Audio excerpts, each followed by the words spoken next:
மேசராசி. மேசராசிக்கு 12வது வீடு மீன ராசியில் சனி பகவானுடைய பெயர்ச்சி 2025. யோகங்கள் தரக்கூடிய ஒரு அற்புதமான ஒரு அமைப்பு உடைய ஒரு ராசி தான். கணவன் மனைவி வசியம், தொழில் வசியம், தகாத உறவை பிரித்தல், தனவசிய குடுவைமை மற்றும் அனைத்து விதமான மாந்திரிக பிரச்சனைகளுக்கு உடனடி தீர்வு பெற விஷ்ணுமாய ஆன்மீக நிலையத்தை அணுகவும். தொடர்புக்கு ஸ்கிரீனில் உள்ள நம்பரை அழைக்கவும். செவ்வாய்க்கு அதிபதியான ஒரு ராசியாக இருந்தாலும் விரயத்தில் சனி பகவான் வராரு. விரய சனினா பயம் கிடையாது. பணத்தை ரெட்டிப்பாக்கக்கூடிய ஒரு தன்மைகள் உங்களுக்கு நிறையா வரும். 10 ரூபாவை 12 ரூபாவை ஆக்கக்கூடிய தன்மைகள் வரும். பல சுபகாரியங்கள்லாம் நடக்கும். படிக்கிற குழந்தைங்களுக்கு படிப்புக்கு செலவு கடன் வாங்கி செலவு பண்ணுவீங்க. திருமணத்துக்கு கடன் வாங்கி செலவு பண்ணுவீங்க. காரு கடன் வாங்கி தான் பண்ண முடியும். ஒரு ஃப்ளாட்டு வாங்கினாலும் கடன் வாங்கி தான் பண்ண முடியும். அதுதான் விரய சனி. சுப விரயந்தான் ஆகும், பயப்படாதீங்க. அற்புதமான நேரம் மேசராசிகருக்கு நேரம் நடந்துக்கிட்டு இருக்கு.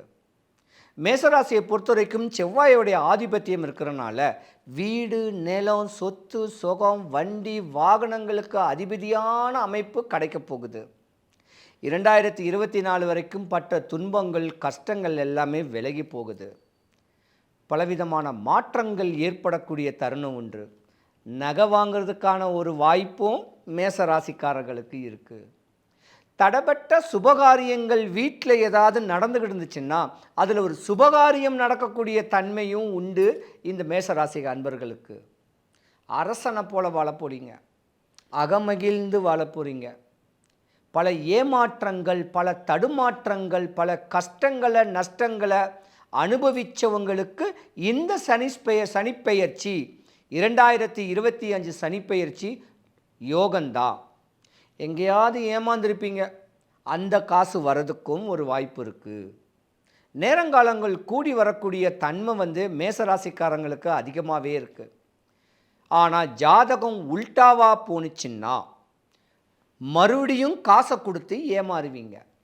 அந்த ஜாதகம் உல்டாவாக போகாமல் இருக்க முருகனை வழிபடுங்க, சனீஸ்வரனை வழிபடுங்க.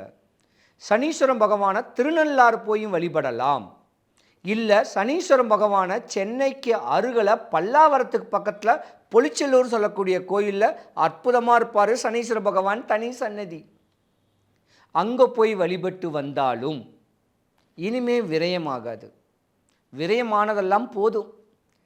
பல தொல்லைகள், தொந்தரவுகள் அதுக்கு விரயமானதெல்லாம் போட்டும். சுபகாரியத்துக்கு விரயம் பண்ணுறத கடத்தை ஈஸியாக அடைச்சிடலாம். சனி பகவானை வேண்டுங்க. சனீஸ்வரன் பகவானே, அண்ணா எனக்கு இந்த சுபகாரியங்கள்லாம் நடக்க வேண்டியது இருக்குது, அதுக்கு நான் கடன் வாங்குகிறேன், அந்த கடனை திருப்பி அடைக்க எனக்கு தெம்பு கொடு, சக்தி கொடு அப்படின்னு வேண்டியிருந்தா கடனை அடைக்கிறதுக்கு, கடன் அடையிறதுக்கான வாய்ப்பு நிறையாவே இருக்குது. ஆனால் மேசராசியை பொறுத்த வரைக்கும் உடல் சூழ்நிலை சரியில்லைன்னு சொல்லி மருத்துவத்துக்கு செலவு பண்ணிங்கன்னா அந்த கடனை அடையாது. ஏன்னா விரய சனி உல்டாவாக போயிடும். ஒரு கட்ட கால வயசுக்கு மேலே ஒரு 50-55 வயசு கீழே இருக்கிறவங்க தான் கொஞ்சம் கவனமாக இருக்கணும். ஏன்னா எங்கேயாவது காசை கொடுத்து ஏமாறலாம். உடல் சூழ்நிலைக்கு வந்தக்கூடிய பிரச்சனைக்கும் பணத்தில் கொஞ்சம் ஏமாற வாய்ப்பு இருக்குது. மற்றபடி யோகங்கள் நிறைஞ்சிருக்கக்கூடிய தன்மை மேசராசிக்கு தான் உண்டு. ஏன்னா மேசராசியில் இருக்க வேண்டிய சனீஸ்வரன் பகவான் உச்ச நிலையில் உங்களுக்கு நல்ல நிலைமையில் குருவுடைய வீட்டில் தான் இருக்கார். குரு பகவான் வீட்டில் சனி பகவான் பேச்சியானது நல்ல காலம்தான். நல்ல நல்ல சுபகாரியங்கள், பல மாற்றங்கள் ஏற்படக்கூடிய தருணம் மேசராசிக்காரங்களுக்கு உண்டு. மானசீகமாக மனசார சனீஸ்வர பகவானை அண்ணான் வழிபடுங்க. சனீஸ்வர பகவானுக்கும் செவ்வாய் பகவான் சொல்லக்கூடிய முருகனுக்கும் ஒரு தொடர்பு இருக்குது. 2 பேருடைய குணாதிசைகளும் உண்டு. ஒரு மனுஷனுக்கு வீடு, நிலம், சொத்து, சுகம், வண்டி, வாகன சுபகாரியங்கள் தரக்கூடிய சனீஸ்வர பகவானுக்கு ஈக்குவல் செவ்வாய் பகவான். ஆனால் ஜாதகம் மட்டும் கெட்டு போகக்கூடாது. கெட்டு போகாமல் இருக்க சனீஸ்வர பகவானையும் வழிபடுங்க. டைம் இருக்கிறவங்க வடபழனி முருகன் கோவிலையும் தெளிவான வழிபாடு பண்ணிட்டு வந்தீங்கன்னா இந்த 2025 சனிப்பெயர்ச்சி உங்கள் வாழ்க்கையில் மாற்றம் கிடைக்கும். பல அரசியலில் உச்ச நிலையில் கொண்டு போகக்கூடிய தன்மையும் இந்த மேசராசிக்காரங்களுக்கு உண்டு. அதனால் இப்பயே பிடிச்சிக்குங்க. 2026 வரக்கூடிய சட்டமன்ற தேர்தலுக்கு இந்த மேசராசிக்காரங்களுக்கு தான் யோகம் நிறையா. பணத்தை நிறையா விரயம் பண்ணுவீங்க. பொறுமையாக முறையான அமைப்பில் பக்குவம் பண்ணால் வெற்றி உங்களுக்கு தான். மேசராசி அன்பர்கள் அனைவருக்கும் சுபிக்ஷம், ஐஸ்வர்யம், கடாட்சியம் கிடச்சி சனீஸ்வர பகவானுடைய அருளாட்சியும் வடபழனி முருகனுடைய அனுகிரகமும் பரிபூர்ணமாக கிடைக்கணும். சிவாய நம. வணக்கம். அன்பான மேஷராசி நேயர்களே, உங்களை வணங்கி மகிழ்வது உங்கள் சித்தயோகி பேரம்பலவாணன். நாம் 12 ராசிகளையும் 12 விதமாக நம் முன்னோர்கள் பிரித்து உள்ளார்கள். அதை உயிரெழுத்தோடு பார்க்கும்போது மேஷராசி நேயர்களுக்கு ஆனா என்ற உயிரெழுத்து, அன்பு என்ற உயிரெழுத்து அவர்களுக்கு துணை புரிகிறது. அன்பே சிவம் என்று சொல்வது அந்த மேஷராசி நேயர்களுக்கு பொருந்தும். இப்பொழுது இந்த மேஷராசி நேயர்கள் பலவிதமான இடையூறுகளுக்கு ஆளாகி கொண்டிருந்தார்கள். காரணம், அதிகப்படியான திட்டங்களும் அதிகப்படியான வரவை எதிர்நோக்கி செலவுகளும் செய்து அதை சரி செய்ய முடியாமல் பல இன்னல்களுக்கும் துயரங்களுக்கும் ஆளாகி ஒரு சிலர் கஷ்டப்பட்டாங்க. அப்படி கஷ்டப்பட்டவங்களுக்கு ஒரு விமோச்சனம் கொடுக்கக்கூடிய காலமாக இப்பொழுது வருகிறது. ஏனென்றால் அந்த சனி பகவான் 11ஆம் இடத்திற்கு பாதகாதிபதியான சனி பகவான் அவன் ராகுவின் சாரத்திலிருந்து செயல்பட்டு கொண்டிருந்தான். 3ஆம் பார்வையாக நீச்ச பார்வை பெற்று இவருடைய எண்ணங்கள், இவருடைய முயற்சிகள், இவர்களுடைய குடும்ப வாழ்க்கையில் ஏற்படுகின்ற சிரமங்கள் எல்லாத்துக்கும் இவர்களே காரணம் என்று சொல்லக்கூடிய சூழலில் இருந்தாங்க. அவங்களுக்கு இப்பொழுது ஒரு விடிவு காலம் வருது. அது மட்டும் இல்லாமல் இந்த மேஷராசி இளைஞர்கள் இருக்காங்கள்ல, அவங்களுக்கு ஒரு வாழ்க்கையில் ஒரு மாற்றம் ஒன்று ஏற்படும். அது எப்படிப்பட்ட மாற்றம் என்றால், படித்துட்டு வேலைக்கு போகிறதா, வேலைக்கு போயிட்டு படிக்கிறதா என்ற கேள்வி இருக்கும். ஒரு சிலர்களுக்கு திருமணம் ஆன பிறகு படிச்சுக்கலாம், திருமணம் ஆகிறதுக்கு முன்னாடி படிப்பு ஏன் படிக்கணும், அப்படி ஒரு கேள்வி வரும். ஒரு சிலர் வெளிநாடுகளுக்கு செல்வதற்கான முயற்சியும், வெளிநாட்டிற்கு செல்லும் முன் ஒரு ப்ரைவேட் கம்பெனியில் ஜாப் கிடைக்கிது, நான் இதை விட்டுட்டு எப்படி போகிறது, இப்படிப்பட்ட எண்ணங்களிலும் சூழ்நிலை மாறிக்கொண்டே இருந்தது கடந்த காலங்களில். இப்பொழுது அதற்கு ஒரு விமோச்சனம் என்று தேவை என்ற நிர்பந்தம் இப்பொழுது ஏற்படுறதுனால அந்த சனி பகவானும் குருவின் சாரத்தை நோக்கி வந்து கொண்டிருப்பதால் அவர் என்ன செய்வார்னா, கண்டிப்பாக உங்களுக்கு எந்த ஒரு காரியத்தையும் துணிச்சலாக நீங்கள் செய்கிறது மாதிரி பயன்படுத்துவார்.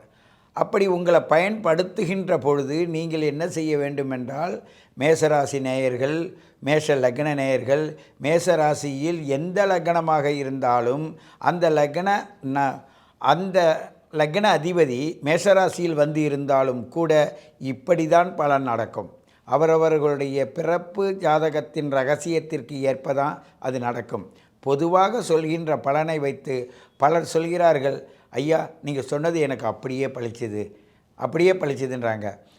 அப்படியே பழிச்சதுன்னா ஒரு எல்லையை தான் நாங்கள் தொட்டு காட்டுறோம்.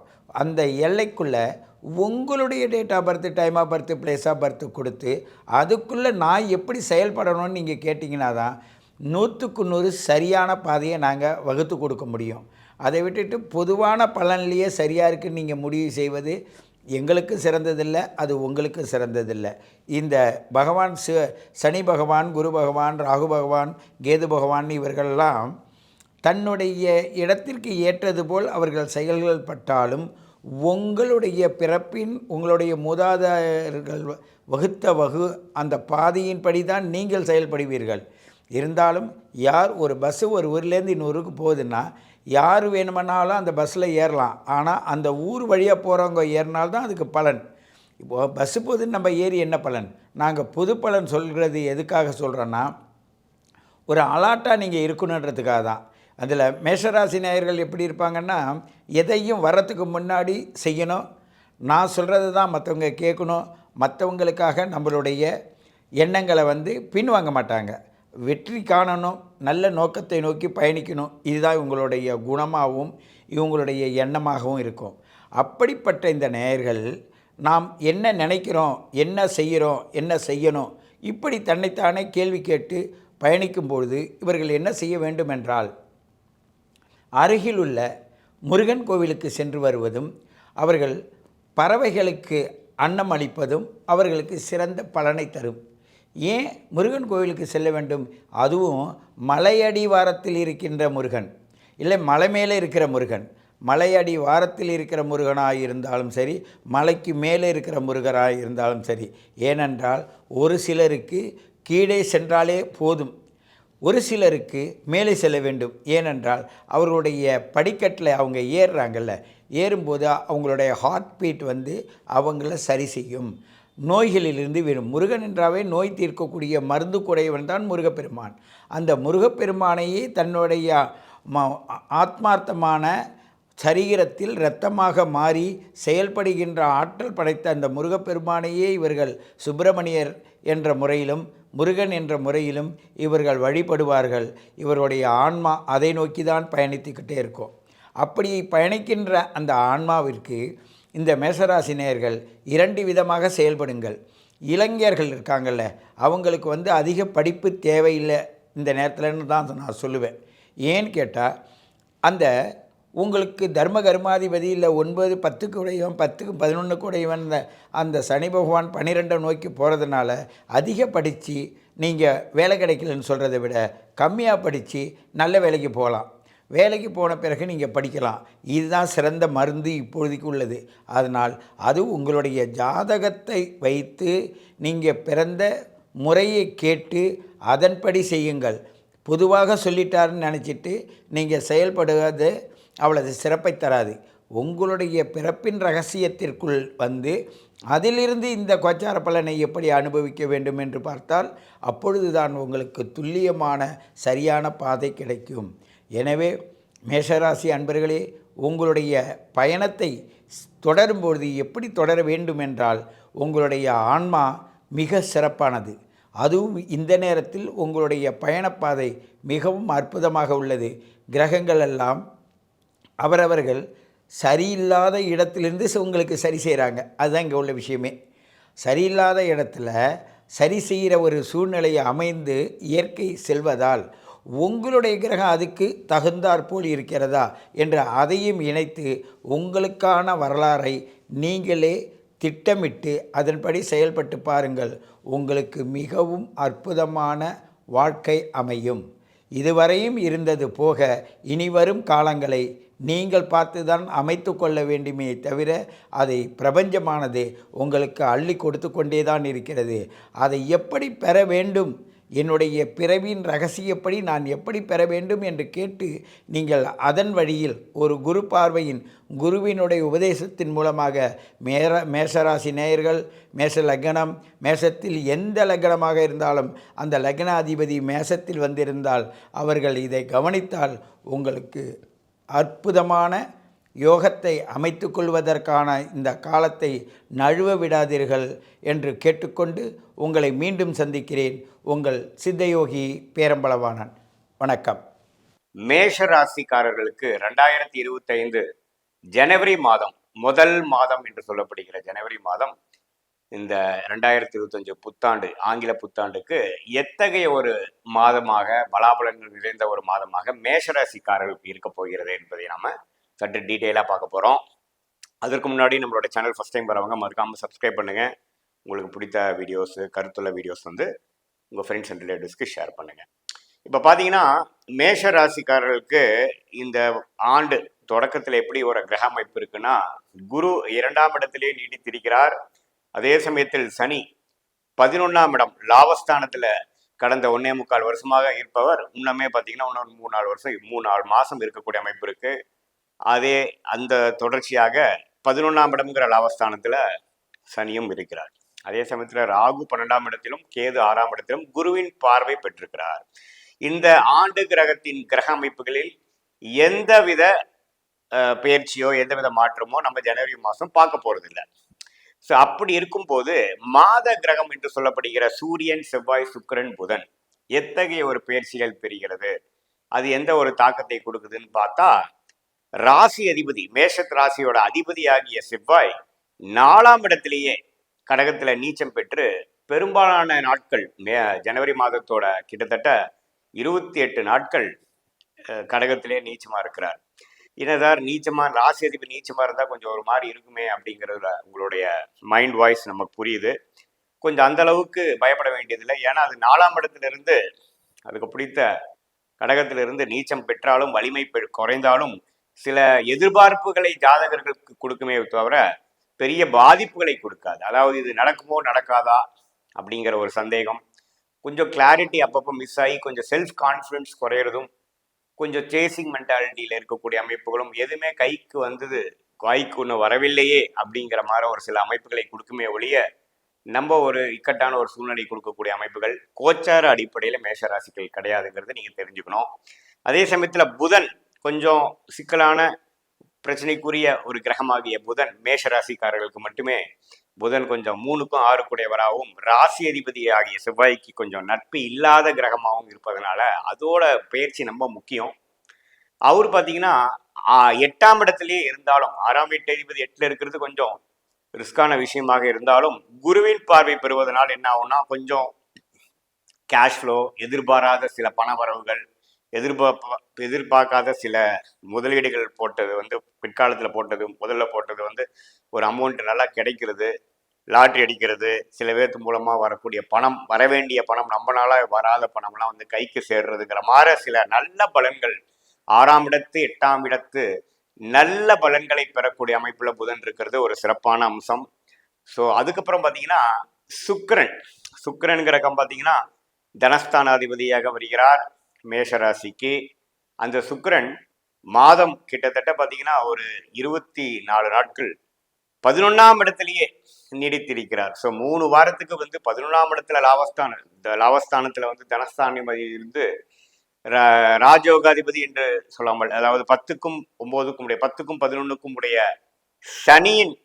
சனியோட சேர்ந்து 11ஆம் இடத்துல இருக்கிறது, சுக்கிரனும் சனியும் சேர்ந்து இருக்கிறது தொழிலுக்கு நல்ல விஷயங்கள், தொழில் மேன்மை, பணவரவுக்கு நல்ல விஷயங்கள் கொடுக்கக்கூடிய ஒரு மாதமாக இருக்குதுங்கிறது நமக்கு டபுள் கன்ஃபர்மேஷன் கொடுக்குது. ஒன்று புதன் 6ஆம் வீட்டு அதிபதி 8ல இருந்து குரு பார்வை பெறுவது ஒரு விதமான ஒரு நல்ல கேஷ் ஃப்ளோ, நல்ல ஒரு திடீர் அதிர்ஷ்டங்கள், நல்ல ஒரு டிரான்ஸ்ஃபர்மேஷன் நிறைந்த ஒரு டைம், ஒரு எதிர்பார்த்த விஷயங்கள் கொஞ்சம் கைகூடி வரக்கூடிய அமைப்புகள் அதெல்லாம் கொடுத்தாலும் தொழில் அமைப்புகளும் ரொம்ப சாட்டிஸ்ஃபேக்ஷனாக இருக்கக்கூடிய அமைப்பு இருக்கு.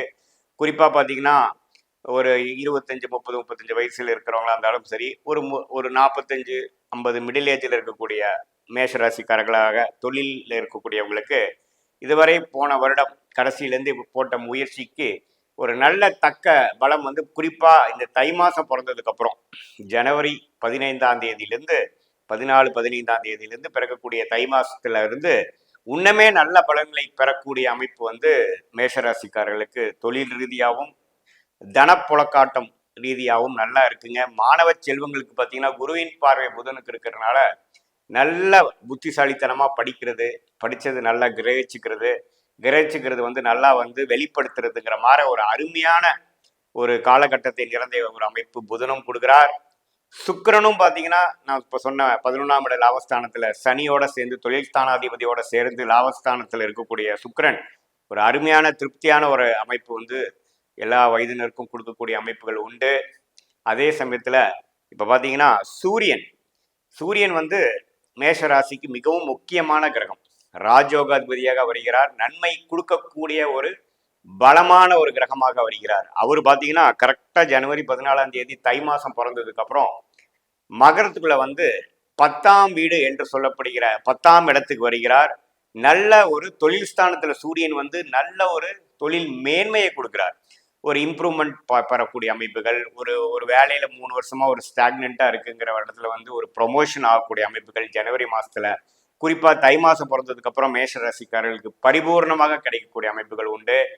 அதே சமயத்துல இப்போ ஒரு அரசு உத்தியோகத்தில் இருக்கிறவங்க நெக்ஸ்ட் லெவல் ப்ரொமோஷன் எதிர்பார்க்கலாம். பிஸ்னஸ்ல இருக்கிறவங்க இன்னொரு கிளை, ஒரு பிரான்ச், இன்னொரு ஆஃபீஸ் அல்லது இன்னொரு டிவிஷன் ஆரம்பிக்கக்கூடிய ஒரு அருமையான ஒரு பிராப்தங்கள் நிறைந்த ஒரு மாதம். குறிப்பாக கடைசி 2 வாரமா ஆகிய ஜனவரி மாதம் 2025 இருக்க போகக்கூடிய அமைப்பு கோச்சார அடிப்படையில் இந்த சூரியன் 10ஆம் இடத்துக்கு வருவதும், அதே சமயத்தில் தனஸ்தானாதிபதி லாபஸ்தானத்தில் சனியோட சேர்ந்திருக்கிறதும், அதே சமயத்தில் புதன் வந்து 8ல் இருந்தாலும் ஒரு நல்ல ஒரு குரு பார்வை பெறுவதனால ஒரு கேஷ் லோன், ஒரு பேங்க் லோன் அல்லது ஒரு ஃபண்டிங் வாங்கி தொழிலை அபிவிருத்தி பண்ணக்கூடிய ஒரு அற்புதமான ஒரு பொற்காலமாக இந்த ஜனவரி மாதம், குறிப்பாக தை மாசத்திலிருந்து நாம பார்க்கக்கூடிய அமைப்புகள் உண்டு. ஸோ எல்லா ஆண்டு கிரகத்தின் தன்மையும் மிகவும் நன்றாக உண்டு. அதே சமயத்தில் இதில் என்ன ஒரு விஷயம்னா, குருவின் பார்வை வந்து சூரியனுக்கு 10ஆம் இடத்துல வரக்கூடிய சூரியனுக்கும் பெறுவதனால உண்மையே பார்த்தீங்கன்னா ஒரு அடுத்த ஒரு 3 வருஷம் 4 வருஷம் உங்களுடைய தொழில் வளர்ச்சிக்கு வேணுங்கிற ஒரு ஃபவுண்டேஷன் கொடுக்கக்கூடிய ஒரு ஒரு விஷயத்தை, சில விஷயங்கள் எனக்கு அந்த டைம்ல நடந்தது தான் இப்போ வரைக்கும் நான் வந்து அதை செஞ்சுட்டு இருக்கேன், அதை வச்சு ஓட்டிட்டு இருக்கேங்கிற சொல்ற அளவுக்கு ஒரு மேஜிக் மாற நடக்கக்கூடிய ஒரு அருமையான ஒரு காலகட்டமாக இந்த சூரிய பயிற்சி, சுக்கிர பயிற்சி எல்லாமே உண்டு. ஸோ மேஷராசிக்காரர்கள் இந்த மாதத்தை முழுமையாக யூஸ் பண்ணி அடுத்த உடைய வாழ்க்கைக்கு வேணுங்கிற ஒரு அஸ்திவாரத்தை, மாணவர்களாக இருந்தாலும் சரி, நடுத்தர வயதினராக இருந்தாலும் சரி, சீனியர் சிட்டிசனாக இருந்தாலும் சரி, இல்லத்தரசிகளாக இருந்தாலும் சரி, இதை உபயோகிக்கொண்டு வாழ்க்கையில் மேன்மேலும் உயர வேண்டும் என்பதுதான் என்னுடைய ஆலோசனையும் ஆசீர்வாதமும். இது பொதுவான ஒரு கோச்சார அடிப்படையிலான மேஷராசி பலன்களே தவிர, உங்களுடைய தசாபுக்திகள் எப்படி இருக்கிறது, உங்களுடைய லக்னம் எப்படி இருக்கிறது, எந்த நேரம் எந்த தேதியில் பிறந்தீங்க வச்சு நம்ம ஜென்ம ஜாதகத்தின் மூலம் இன்னுமே நாம் அந்த கோச்சாரத்தை ஒப்பிட்டு சொல்லும் பொழுது இன்னுமே நுண்ணிப்பான அக்யூரேட்டான நம்ம ப்ரிடிக்ஷன்ஸ் எது எப்போ நடக்குங்கிறத துல்லியமாக சொல்லலாம் என்பதை நீங்கள் தெரிந்து கொள்ள வேண்டும். மீண்டும் மற்றொரு காணொளியில் சந்திப்போம். நன்றி, வணக்கம்.